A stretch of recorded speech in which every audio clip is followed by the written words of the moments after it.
Yes, so good evening to everyone. Welcome to Real Talk, first edition for 2026. And let me take the opportunity to wish everyone a happy new year. We wish you prosperity, productivity, and we wish that all goes well. It is often said that, we make New Year's wishes. I don't know how much of that we achieve at the end of the year when we measure what was planned against what we achieved. But I do know that, sometimes it is best that you go with the flow. However, in the absence of a plan, one is more likely to fail. So we still admonish that you would keep some easily reachable targets for, for your New Year's wish and just keep to them and work towards it, and probably you will see some results. But for those of you who have made wishes in the past and probably have fulfilled most of them, we congratulate you. But we also let you know that a man only see what you work for. The point is, you will always reap what you sow. So if you put in less time, in terms of productivity, you do expect to harvest very much. But if you put in quality time and time well spent, well planned, well managed, well supervised, well controlled, then I suspect that you will reach the target. So we just want to wish you success in your future endeavors. So as we say, welcoming everyone to Real Talk. Tonight we have our esteemed political leader, Dr. Thomson Fontaine, world-renowned economist. And we always say so to remind you that this gentleman has put himself forward to rescue Dominica. And, he could have been anywhere else, but has chosen to be in this beloved country where he's continuing to fight for the well-being of Dominicans in order to improve quality of life. So, Doc, good evening to you. Happy New Year to you. Yes, so man, believe it or not, we are in a new year. 2026 is here, and man, it started with a bang, as we say. So much has happened in those few days, in these 4 to 5 short days of the year. That makes us believe that this year will be quite an interesting one, and I think that's an understatement. But it's certainly shaping up to be one of those years that will be quite memorable, I believe. Oh, yes, certainly. And so straight off the bat, we have observed even before 2026 that we have been on the road engaging with the respective communities and constituents around Dominica. And it is our role and duty, as was bestowed on us by the delegates of our party, to do the work. And we have started a journey where we interact, and that crusade has been ongoing. And I know in the new year, there was a bang on the 3rd of January. This is Saturday past. You can as well inform us what transpired, because I know the United Workers' Party was in the gong in Dailies. Can you apprise us of what may have transpired? Oh, absolutely. So we started the year running, if you like. We, as a follow-up to our last week, to last week, where we had we actually went to Casibros. We were in the beautiful village and very scenic village of Delices, and it was quite an interesting day.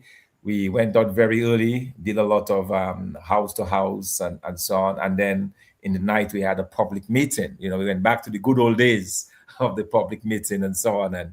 And just sharing with the people of Delices. And I must say that I was very much impressed with the people, with their resilience, and with the fact that they're just so hopeful, And probably the highlight for me was our discussions with the residents of the apartment buildings. For those of us who are overseas, you would know that there are several apartments that have been built, and practically a number of the villagers have been moved from the village itself into these. In fact, we are told that up to 60 different families. There are 60 units in those two buildings.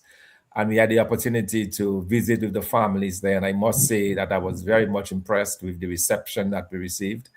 Absolutely no hostility, which is quite something, because a number of the persons living in those apartments are actually Labour Party supporters, and it was really good to be able to talk to them and to see how the reception that they gave to us was really very good, and it was very welcoming. And and to me, just knocking on those doors and engaging the people was really fabulous. And one of the things that we kept hearing over and over again, and after a while, I guess, like, we took some pleasure in asking this question. But wait a minute, do you have ownership? Have you received a paper giving you ownership for this building? And over again, the answer is no. They're there in the buildings, yes, but they have nothing to show for it. They have no paper to show.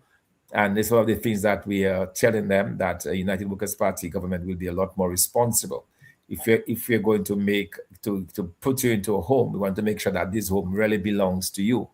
And there is certainly a way that we plan to do it. It will be a little bit different from this government, but obviously we are concerned about housing. We are concerned about the affordability of housing, because if you're looking, I was taking a quick look just to kind of orient myself with what the kind of rents are in Dominica, and it is astounding. I mean, a 2-bedroom house around Roseau and the environs could run you easily $2,000, $1,500 to $2,000. Now that is significant when you consider that the average salaries are in the $1,500 range.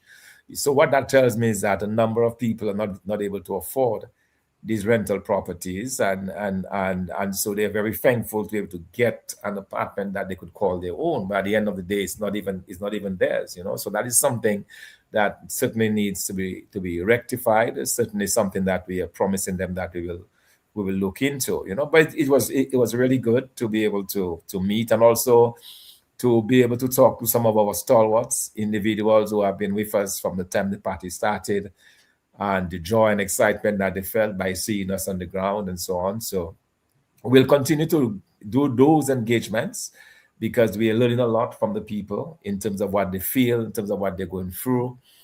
And, we want to extend that. So we'll be in a different community this weekend. We plan to make this a weekly affair where we go on the ground, talk to the people, and in nighttime we have a public meeting in that particular village. Okay, so we are going to be doing that at a very minimum once a week in a different community. So that's a very exciting time for us also. We are very happy for that. And all of that too is in the build up to the February 1st mega rally that has been planned for the village of Glenroy. And we're certainly looking forward to that. And I'm thankful that already we have gotten some favorable press from DBS Radio as a wonderful departure from the past. I mean, they've been able to talk about what we are going to be doing. So we are very thankful about that. I think we are beginning to witness a kind of a change in sympathies, kind of a nice change that is happening that we certainly want to highlight, and we certainly want to hope that it continues, and that the direction that is headed in is certainly a good one. Yeah, and while you say that about DBS, it seems to me that some people are now starting to adhere to the rule of law, because in the Registration of Electors Act, of course, it is declared there that, of course, political parties should get equal time, and we know that may not be the case, but at least this is a new avenue and a departure from what normally would be not present.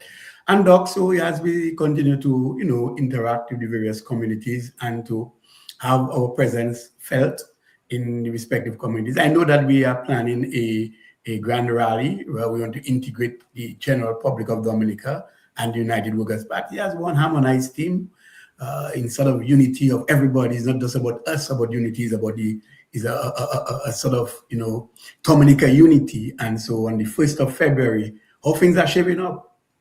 Well, that's coming along nicely. As I said, we're continuing to encourage persons to join us. I must say the initial response has been exceptionally positive. I think people are really looking forward to come together in one express voice, especially in light of what has been happening recently, especially in light of the many challenges that we have been faced with. We just had the challenge of the visa situation, the partial travel ban in Dominica, which could possibly become a full ban, and the reason why I say it could become a full ban, we have examples of at least one country, Sierra Leone. They were initially placed on the partial ban, and they were told they had to do a few things to get out, and if not, 6 months later, they got under a full ban. And the danger with the full ban is that in every case where you have a full ban, the government of the United States government, they're encouraging the citizens not to go to those countries. So that could be a major setback and development for us here in Dominica.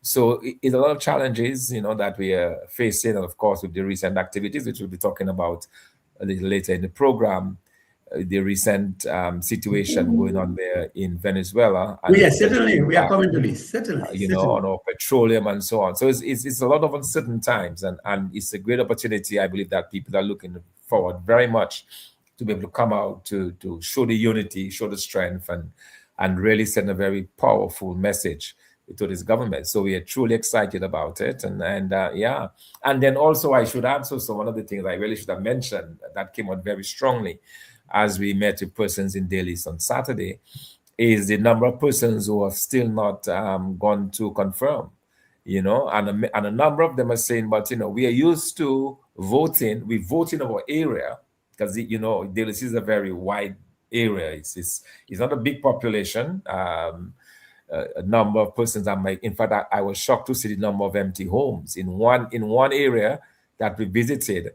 There were about 9 or 10 homes, and the person that we met in that home told us every single home around him, everybody has migrated, every single one. So they were like in a small area in Carib of 10 homes, only one was occupied. The other 9 were empty homes. Nice, beautiful buildings, all empty. Persons are migrated, so you have a serious problem of migration under this Labour Party government. People are leaving. In fact, I was kind of, I saw a lot of nice sorrel that somebody actually planted, and I'm like, man, that sorrel is gonna go to waste because they are not there, and it's just in the yard.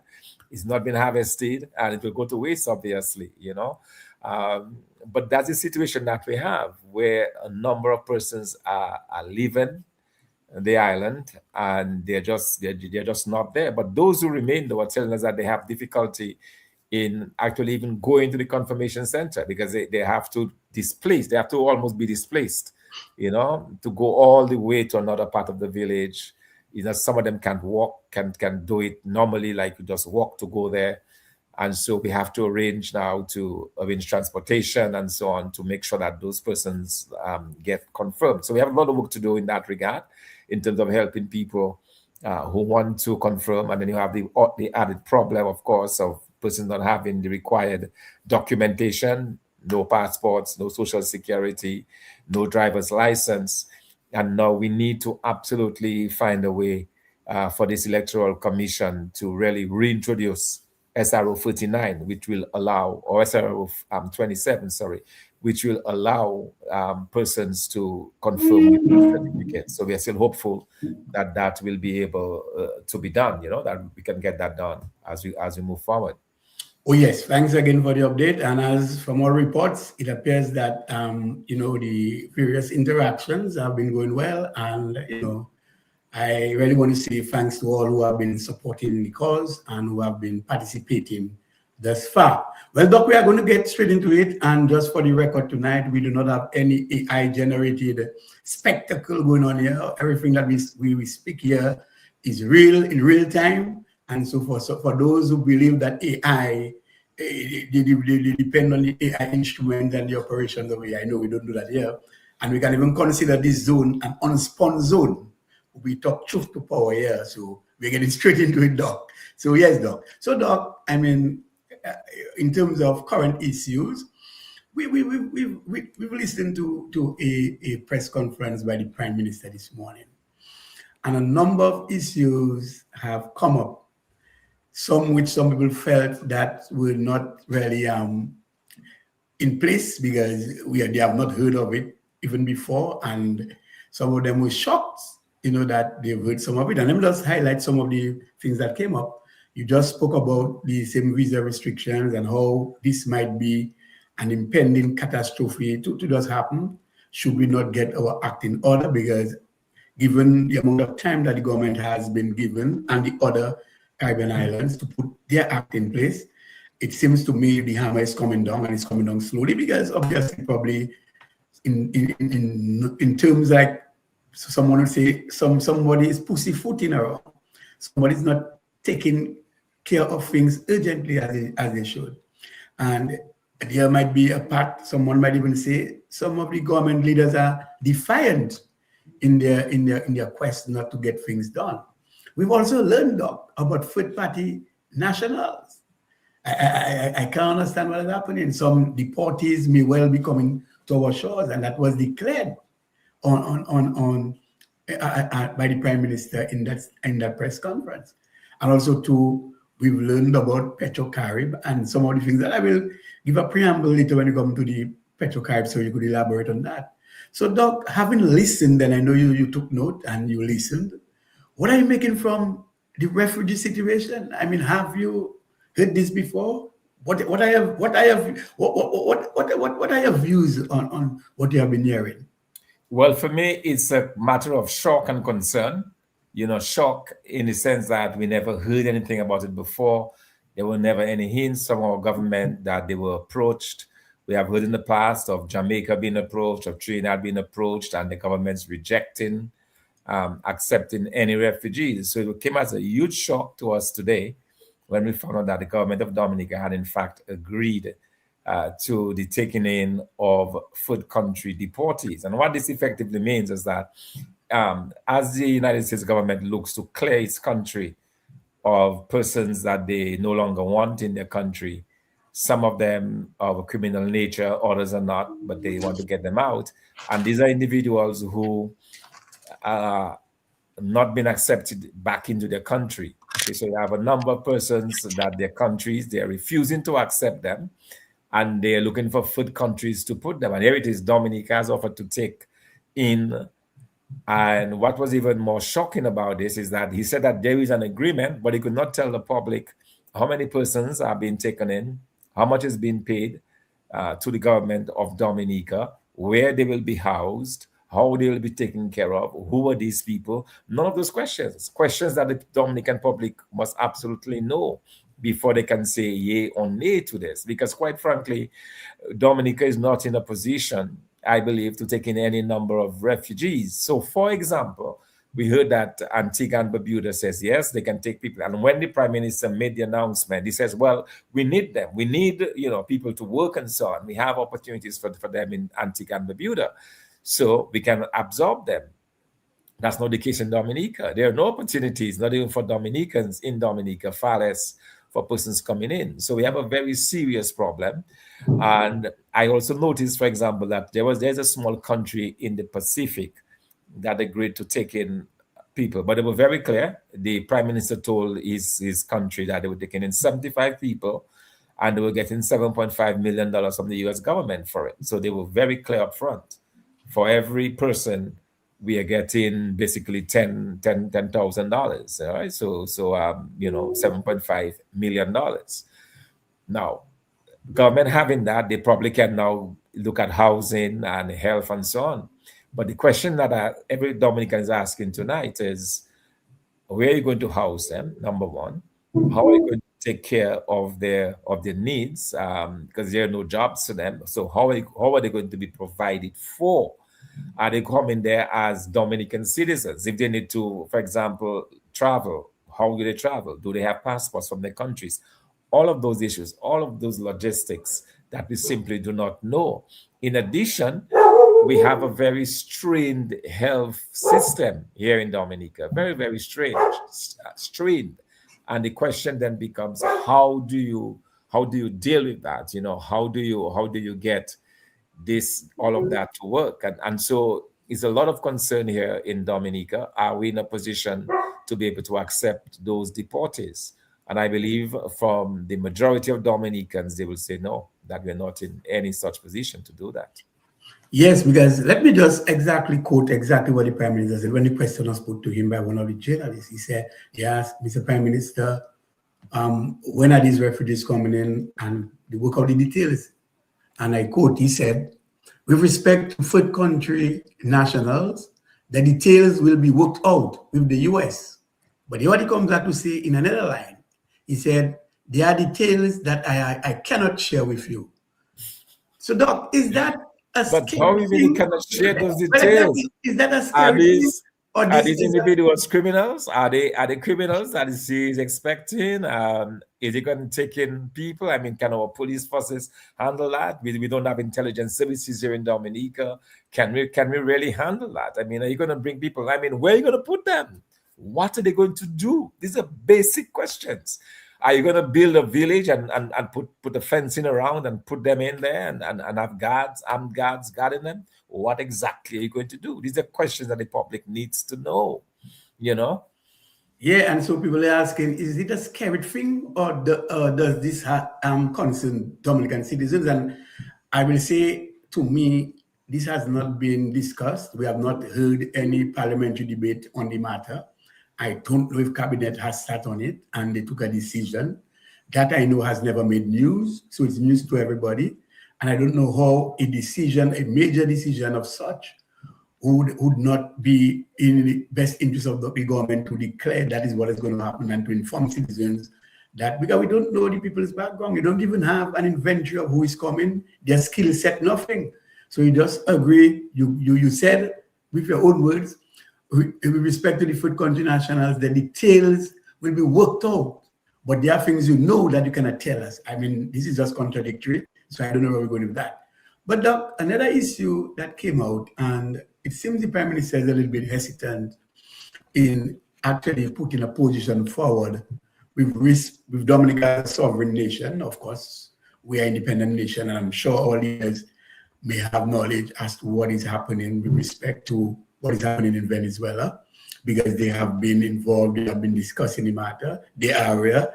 Our government is friend to the US, also friend to Venezuela. So there's no doubt that they have been following closely. But interestingly, when one of the reporters asked the Prime Minister, what does he have to say with respect to the US going in and sort of taking out Maduro in for accusation of narco trafficking, he could not give a position on that. But yet, when he asked but your president some time ago stated in China that the region should remain a region of peace and that America should not bully people, he seemed to be playing political semantics with this one. What again is happening? Are we really a real country? Because it seems it is very interesting. It was very interesting to hear the Prime Minister today, because just 3 weeks ago, 3 weeks ago, and most Dominicans don't know that, but they can go online and look at it online. It was widely reported, but not locally. It made the news in Venezuela at the 25th summit, ALBA summit. It was held virtually, a summit that was chaired by Maduro, his last major engagement, a summit in which our Prime Minister spoke. And he was referring to the US as an imperialist. He was referring to the US as bullying, and so on. Some of the very same words that I saw he was running away from today.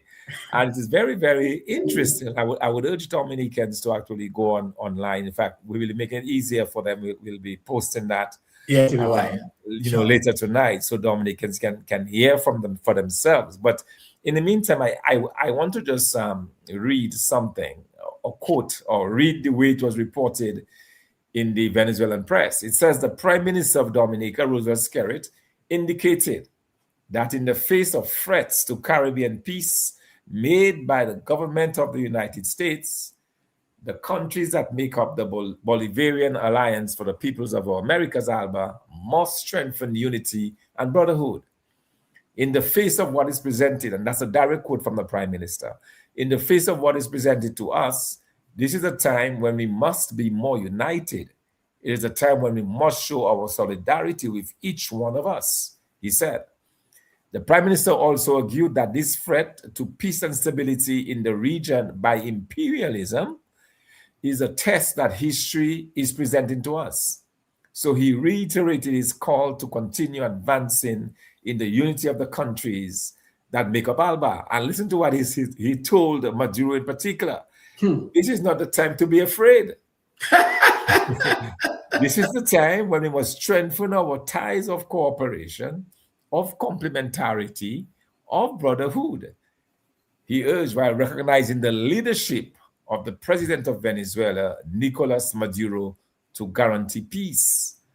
I want to congratulate the president of Venezuela for continuing the legacy of President Hugo Chavez and choosing the path of peace, of dialogue, of commitment to diplomacy at all levels, emphasizing that Dominica quotes, "We will continue to demand respect for the sovereignty and self-determination of peoples." That was the Prime Minister 3 weeks ago, talking to the Venezuelan people. Exactly. So providing moral support to Maduro, patting Maduro on the back with all the niceties of a dictator, cuddling up to a dictator, because we know what Maduro has done. In fact, the numbers are coming out, and that is not, I'm not commenting now on the action of the United States, but I want to just comment on what is happening in terms of the dictatorship that we've seen in Venezuela. But here it was, our Prime Minister vowing to strengthen ties with Maduro. And here are the numbers coming out of Venezuela. Under the Maduro 12 years, just about 12 years of ruling Venezuela, 10,185 executions, 17,400 political arrests, 3,500 persons disappeared, 1,650 people tortured, 2,000 political prisoners, and 332 violent deaths. So that is the legacy of Maduro. So this was clearly a dictator. And here we have our Prime Minister talking about, how they need to deepen and strengthen ties against the imperialists of this world. And now that has happened, you wonder what exactly is his position. But it was very interesting to hear him today. No talk of imperialism, no talk of respect for the Alba countries and so on, But clearly that is a dictator. And we saw the Prime Minister himself trying to walk in the footsteps of Maduro in terms of what he's done to his political opponents. There are several, 25 patriots are before the courts today for simply marching for electoral reform. Very peaceful protests. No police officers hurt, no buildings damaged, nothing. No damage to property, no damage to law enforcement officers and so on. Yet 25 persons, including myself, before the courts facing charges. Previously, Lennox Linton, Edison James, myself, and others brought before the courts, dragged through the courts for 7 long years. So we see the tendencies, and that's what he meant when he talked about deepening the bond of friendship between Venezuela and Dominica, to do more like Venezuela is doing, So it was very interesting to hear his comments today, and almost a climb down from those comments that were made just 2 weeks before Christmas. Yes, certainly. I have paid close attention to all of what he has said, and this is frightening. And interestingly, when he said to Maduro, keep up the fight what? To continue to jail people, to continue to persecute people, for people to continue to disappear on their watch, to actually, slaying people. What is this? And really, there's a saying, show me a company and I'll tell you who you are.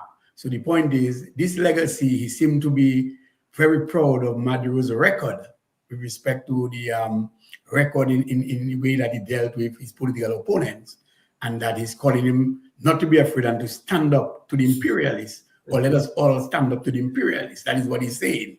But what he doesn't know, even if he was speaking in a Spanish atmosphere, well, the point is, all these things are not censored, They go up because Maduro wants the world to know that I have something. So again, it will be dead. And I don't want to say or to even, speculate what has been happening in the past. But show me a company, I'll tell who you are. And he has shown us who he is by the company that he's followed over the past years. But that's another interesting area of concern.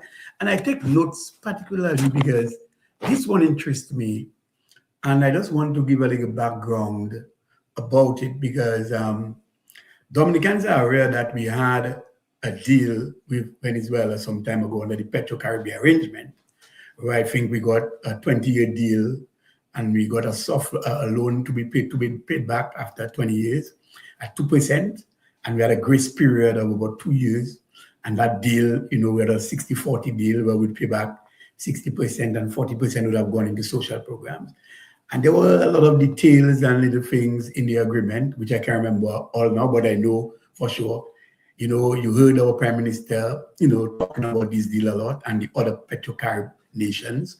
So far, we have known Jamaica and, the Dominican Republic to have hoisted out. When Venezuela went into free fall, they got a deal where they were owing 3 billion and 2.5 billion respectively, and they got a deal to pay off half of that and free up. Venezuela needed cash at that time when they went into free fall some years ago, and Jamaica and the Dominican Republic took the opportunity to actually pay off the debt because they got a 50% break, and they are no longer part of it. But interesting though, on Monday, February 27th, 2022, DNO reported that, and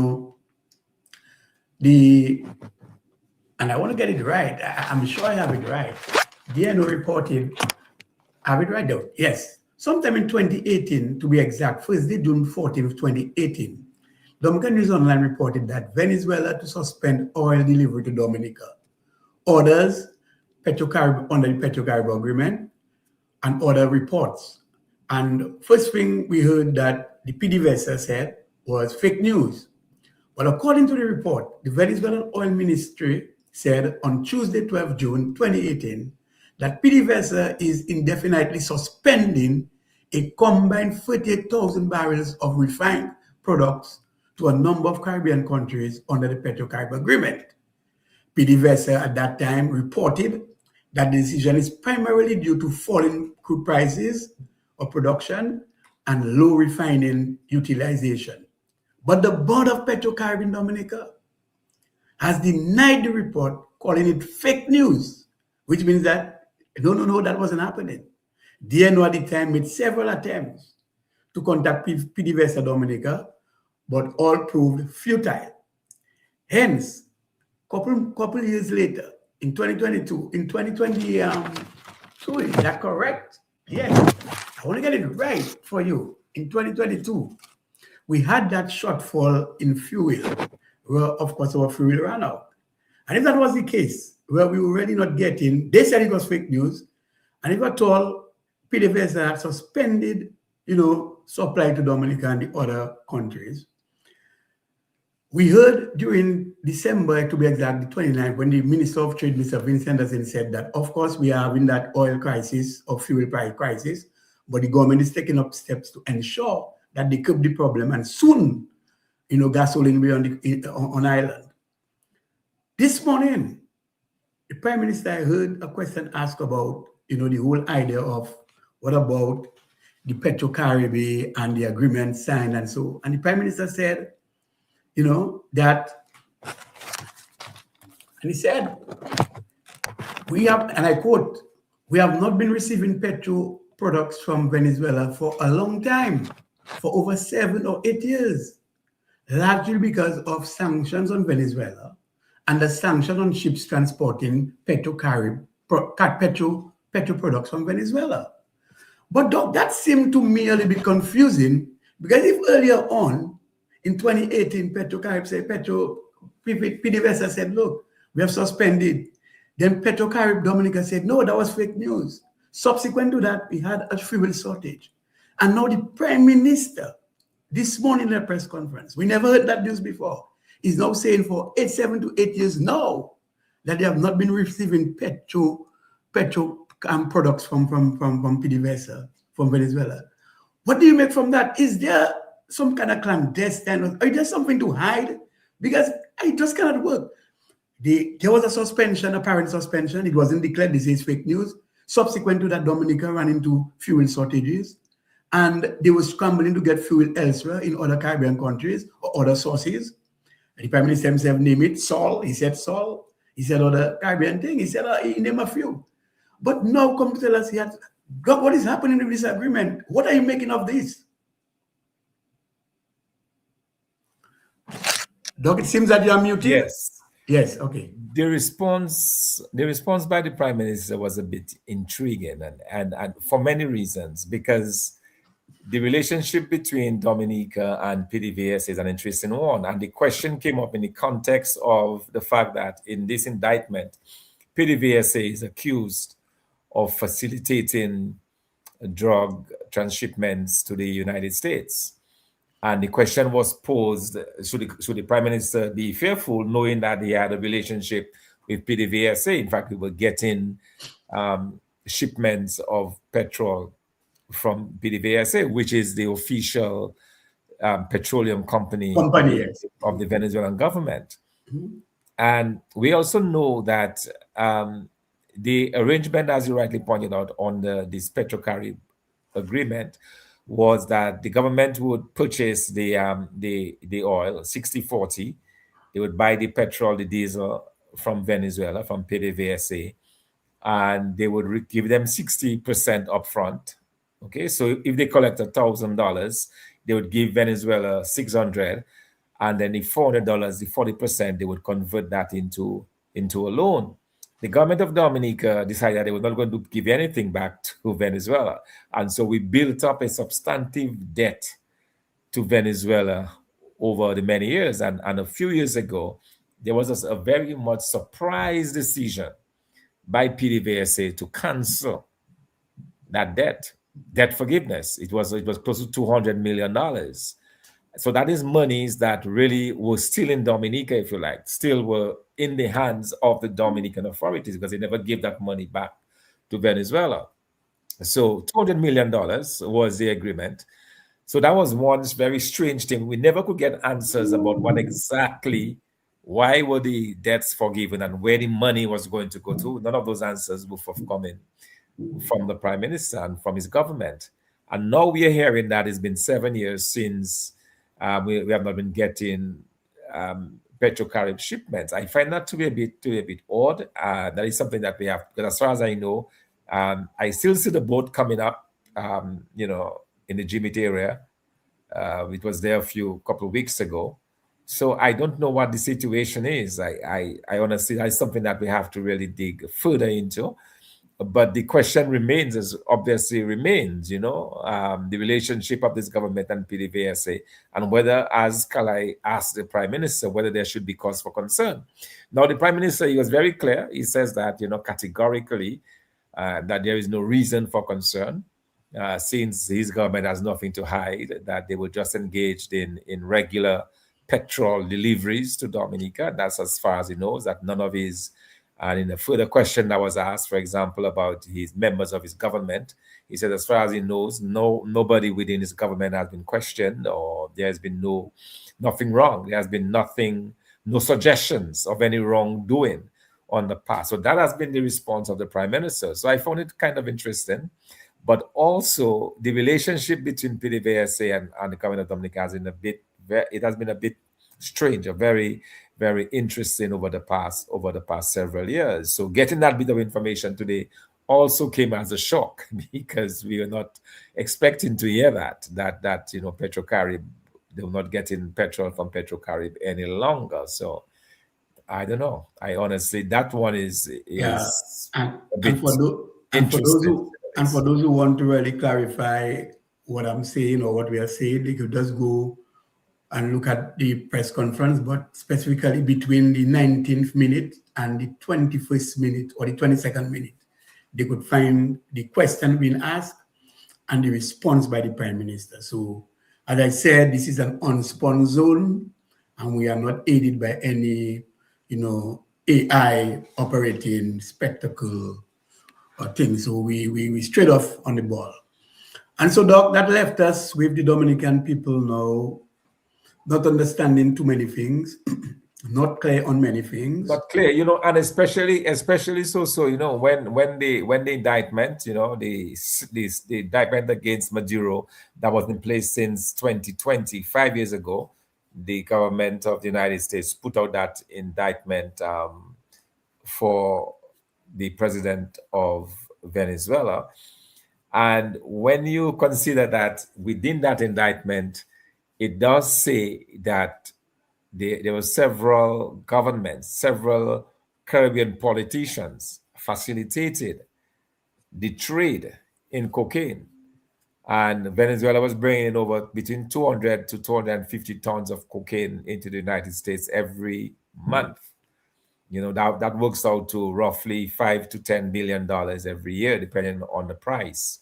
That's a significant amount of money that found its way into the hands of different individuals. But the interesting point to note is that within that indictment, it does not name any prime ministers, it does not name any government officials. It simply says that to facilitate the trade, that when the goods came from, when the cocaine came, because as you know, Venezuela and Colombia shares a common border.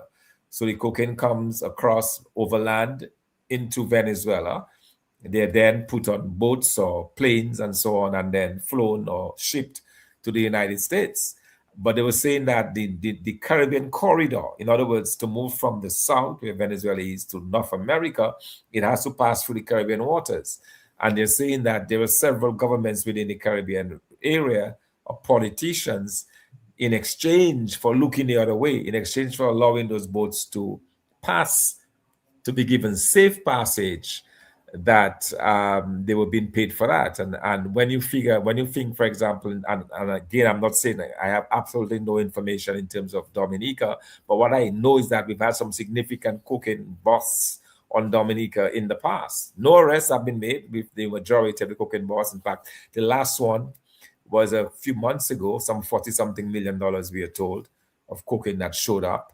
We have seen all the cocaine washing up on the shores and so on, and so the question is whether or not Dominica is part of that conduit. That is something that I think that the Prime Minister again was very clear that there's no involvement on the part of the government of Dominica. So that's good news for us coming from the Prime Minister.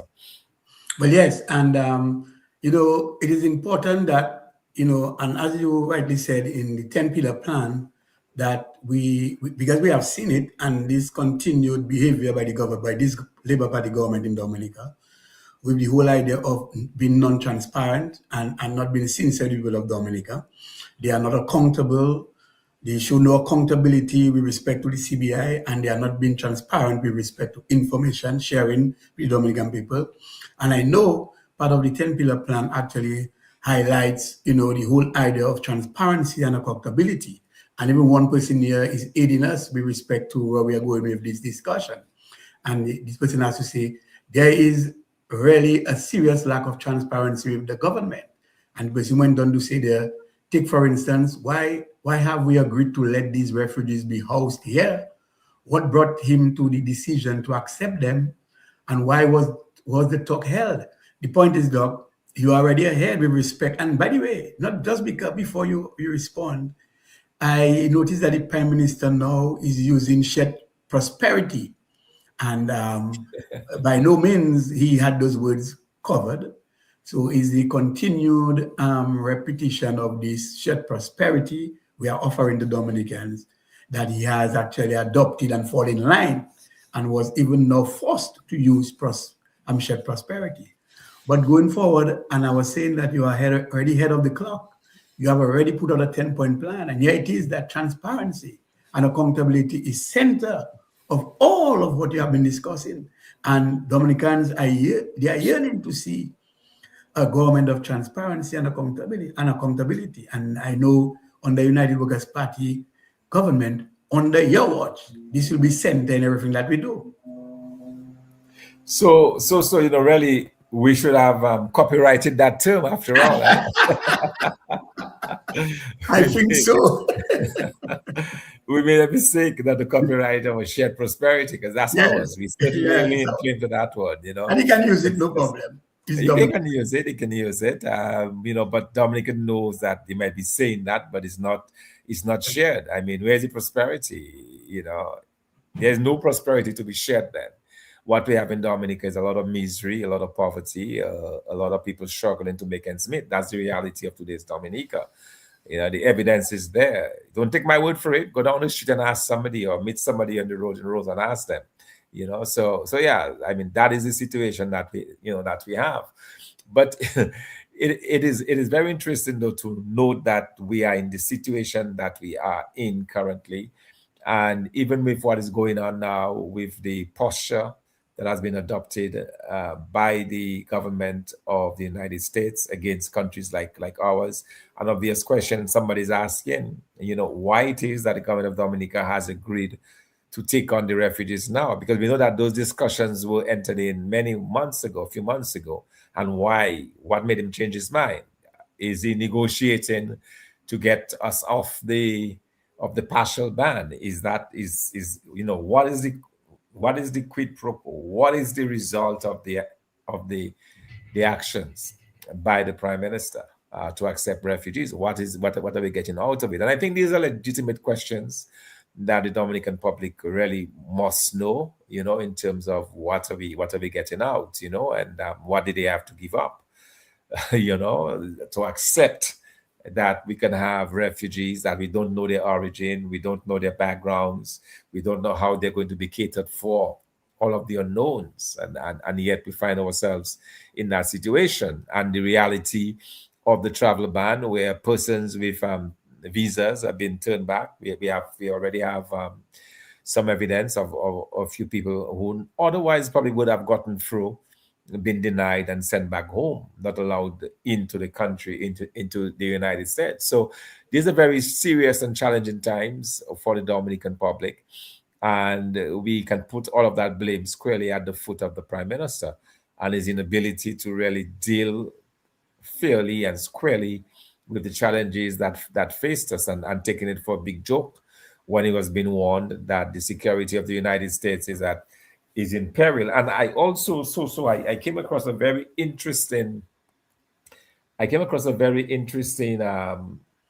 you like, poster from the United States government, from the State Department. I found it to be very interesting, and I'm going to tell you what it says, and it is from the U.S. Department of State, and they posted a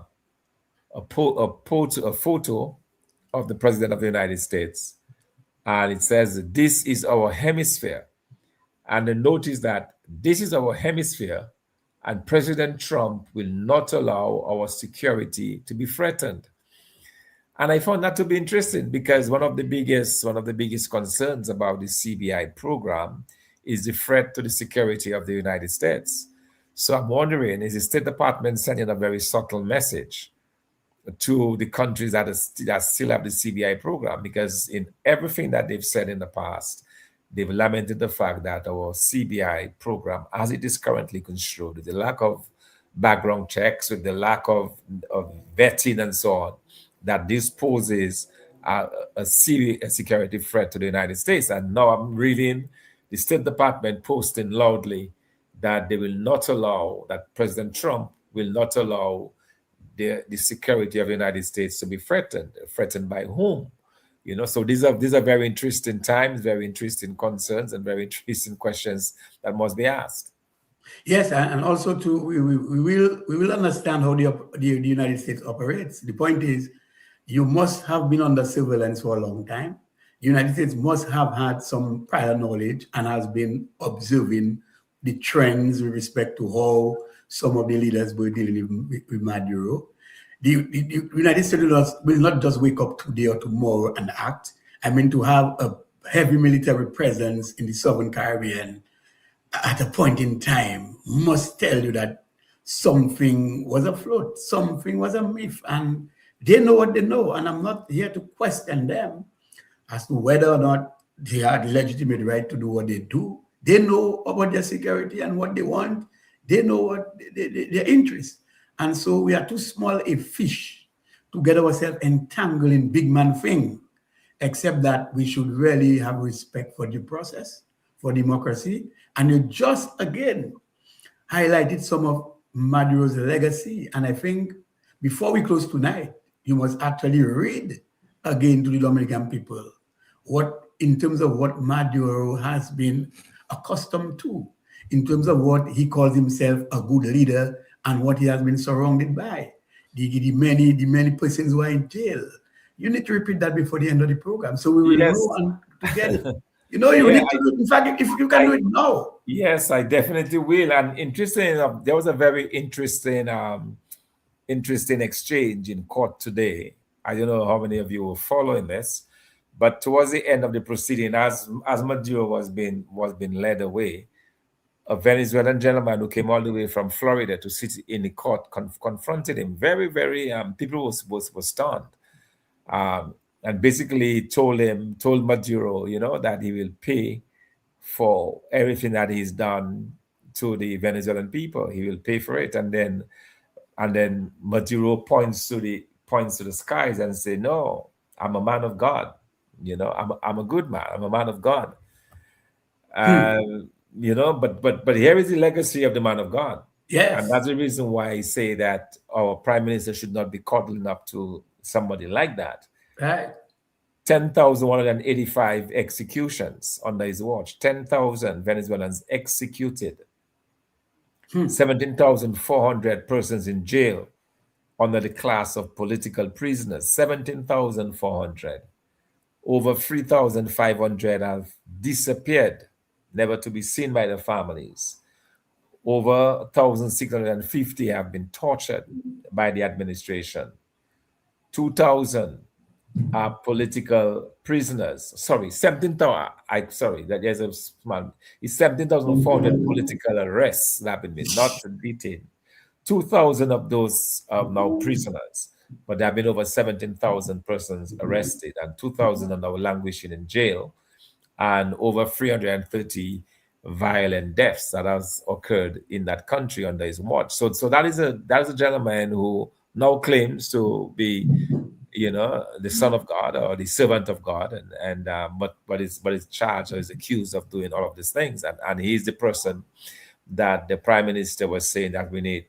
Tell him, don't be afraid, comrade. Let us strengthen and deepen our bonds against the imperialists that are trying to get rid of us. So it is very interesting what signs that we have actually chosen in this ongoing campaign.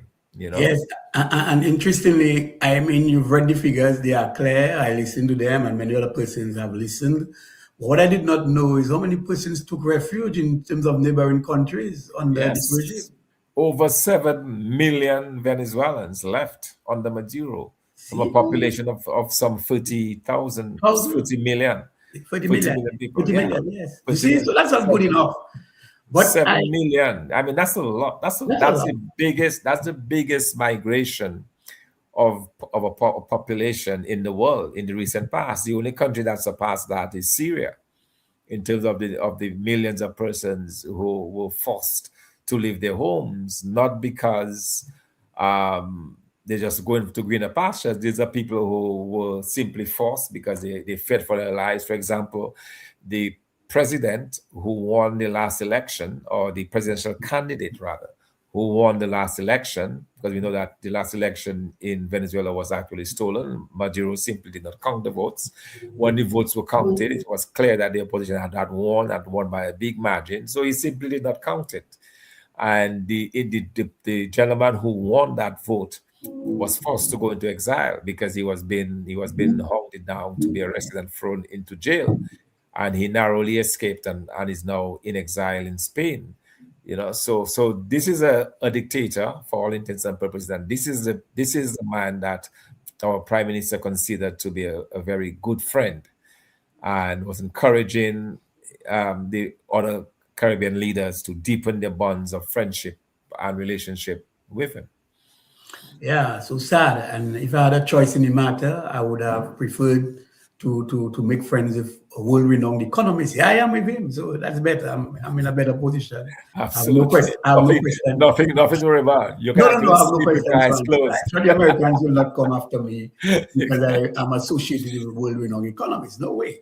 I think they'll be happy about it. Eyes closed for sure. But Doc, interestingly, we wonder where the genesis of that whole idea of food country nationals or refugees coming in. But remember, too, sometime in the parliament, the prime minister himself has sort of mentioned the intake of Palestinians, and at the time Dominicans were shocked when they heard the prime minister talking about Palestinians. So some people are now questioning whether or not the prime minister at that time was in negotiation in that situation, and he just wanted to preempt something for a national debate. Well, haphazard, because we did not have a debate on it per se. But I know at the time persons were concerned about, what is that about? Where are we going? The persons who cannot even speak our language and the culture and so many different things that, just so different from us.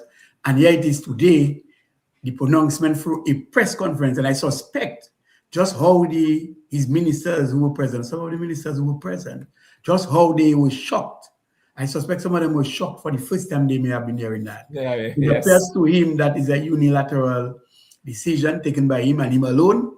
And that is why some of them were in awe, like the whole world and myself and yourself and others.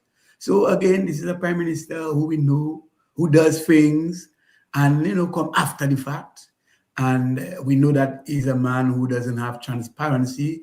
He's not been given account of our CBI. See where we are with CBI.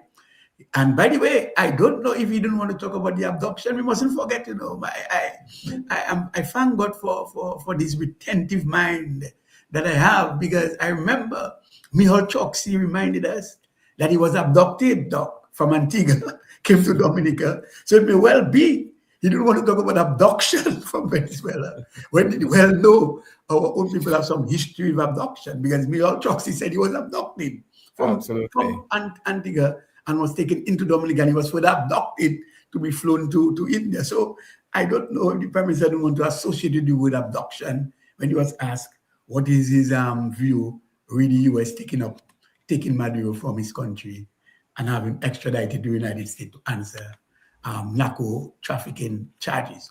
But Doc, I would just want to get into some reaction of the people. Well, I don't know. I don't know if I should read that, but but I should say so that that looking ahead, I think we're in for some very difficult days ahead. I think the days ahead will be challenging in the sense that there are lots of unknowns.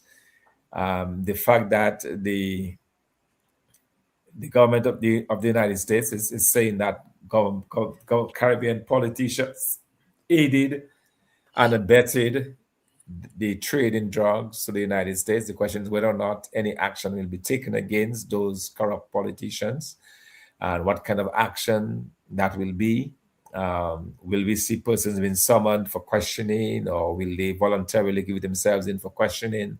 So I think we're in for some very interesting days ahead. And when you combine that with the fact that we have only 6 months to rectify our CBI program to make sure that it conforms to what the Americans believe will not be a threat to their security. And the question is whether the government of Dominica has the wherewithal or the will to make the changes that are required that would safeguard the integrity of the program.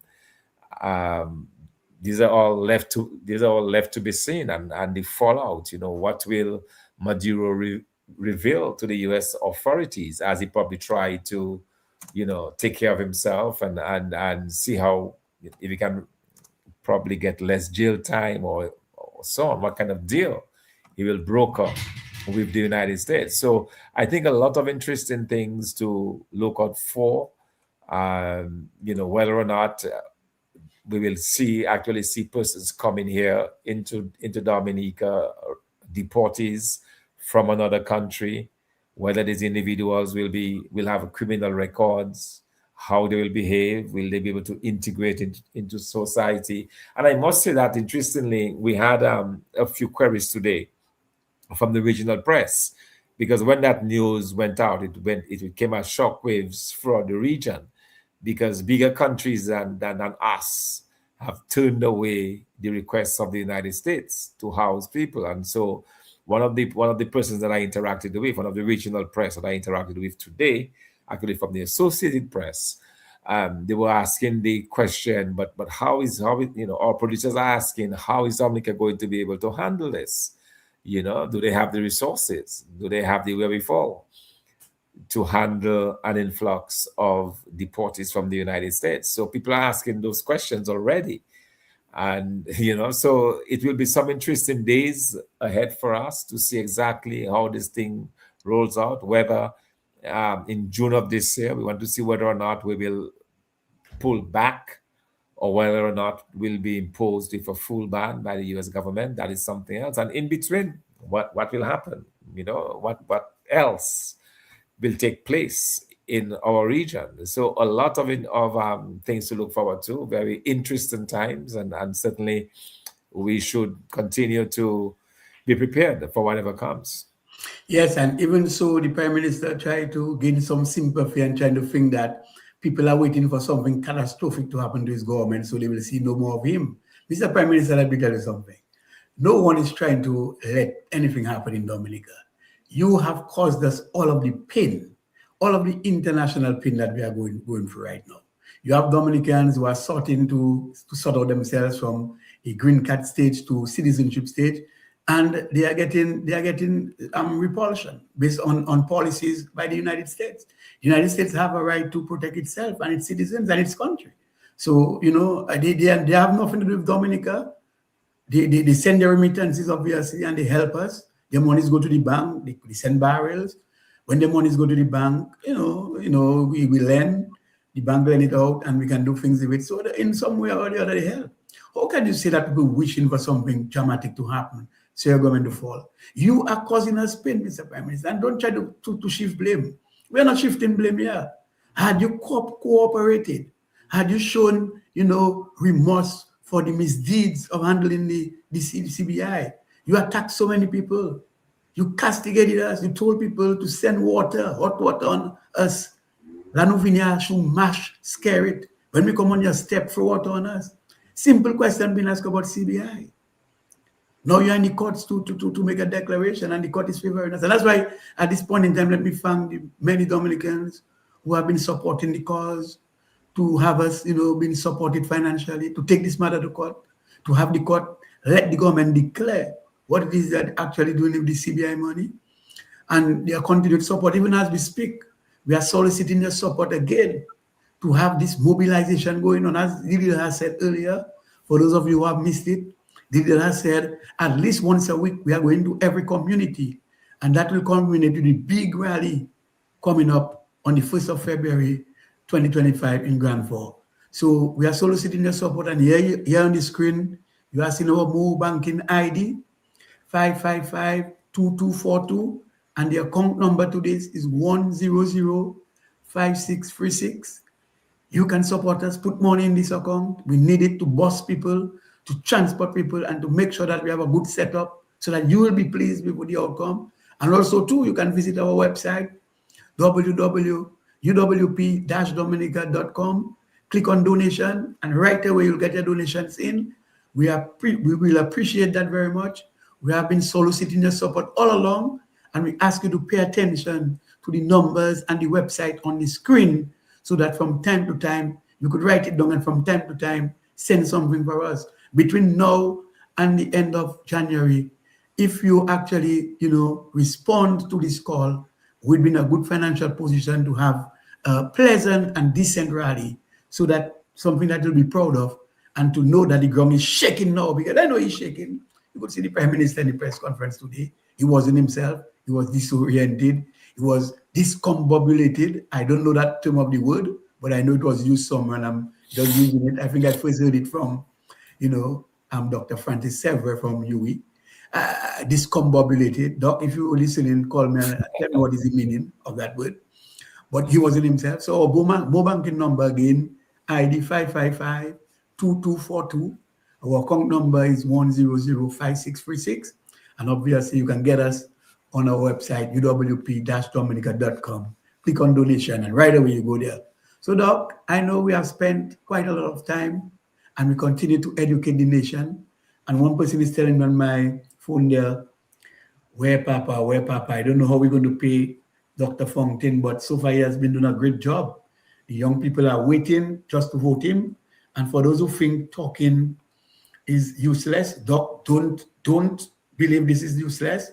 We are listening on social media. In fact, we advocating that you have more programs like this on social media. But for now, we can say, Doc, it's sufficient. 1 hour a week on social media, and we can get the various tips to go out. That to me can feed us for the week, and a repeat of our programs on a Sunday on Q95. I think, Doc, it's worthy to say that we need the support, and we are calling on, Dominicans to patronize and to continue to support us wholeheartedly. We need their contributions, and I know that you know that we are deserving of it. We have been working hard. We have heeded the call to go out and interact with the various communities and constituents, and so far it is yielding results, Doc. And I know you take pleasure in doing so, and I suspect you want to join the call in soliciting support yourself. Oh, absolutely. So, as you rightly said, we are going to be in need of quite a bit of resources so we can, that rally that has been planned, we'll be able to, get the buses and the other cost that goes with an organization of a rally of this magnitude. We want it to be huge. We want the people to come out in the numbers. So we want to urge those of you who may not be in Dominica or outside of Dominica, or even in Dominica, will not be able to come. We would like to urge you to support the cause, and here is our banking information as well as donation online. And I think what we'd really like to urge so persons can actually set up monthly contributions of as little as $5, $10, $20, and it's very easy to do. You can set that up and forget about it. Just once you go to the uwp-dominica.com and you click on donation, it gives you the option to actually do a monthly contribution to the party, which is something that we'd also encourage. That way you don't have to, send us $100 one time, but you can do it over a period of time, over a period of months. You can set it up and forget about it, so it works really well. One-off payment, yes. But I was also thinking of, the monthly contributions as well. Well, yes, certainly. Persons can do that. That allows them to set it up that way, if they would so desire. So we certainly look forward to that support as we continue to do the hard work. We are on the ground. Obviously, it costs every week to be out there in the various villages doing the work. But we are prepared to do the hard work that is required to convince Dominicans that the United Workers' Party is the better team for the future, to go forward with our plan. We are not about make-we giving. No. We're about educating the Dominican public. We're about our 10 pillars to shape prosperity. We're about the development of agriculture, of the manufacturing sector. We are all about the positive plans to rebuild this country and to make this country one that is truly great. One of the things that we are really focused on, especially now with all of the uncertainty that's going on in the United States and elsewhere, more and more Dominicans will be willing to come to Dominica.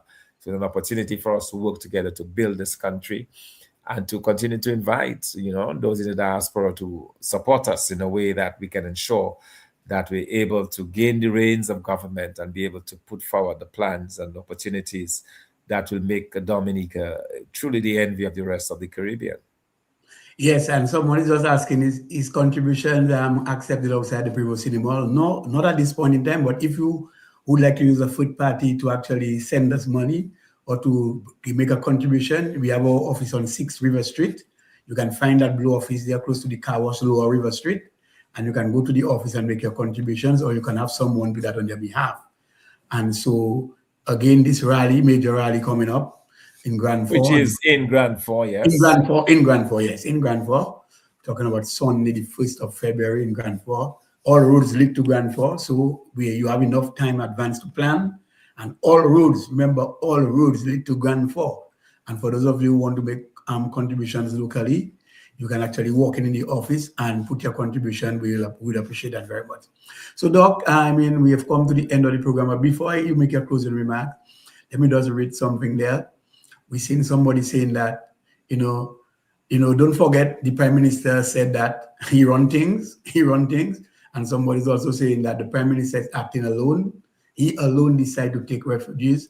We don't know who is responsible for housing them. How much did he get to accept them? It looked like Dominica is scared estate.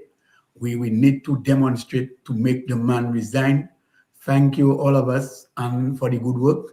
Our Prime Minister, a real doctor with PhD. Good night. Listening to you, Doc. He said, well, we know a man with a double doctor. I didn't really get a doctorate, but I know you to be a PhD man. Forget me. I'm not in that league yet, but I hope one day I can be in that league of doctorate. But the point is, we know for sure the people have confidence in PhD Dr. Thomson Fontaine, world renowned economist. So, Dr. Fontaine, enough been said, and at this time the clock is against us. Your final comments? Well, just to say, good night again to our many viewers, and to keep your eyes, peeled on what's going on in Dominica. It should be an interesting few months ahead.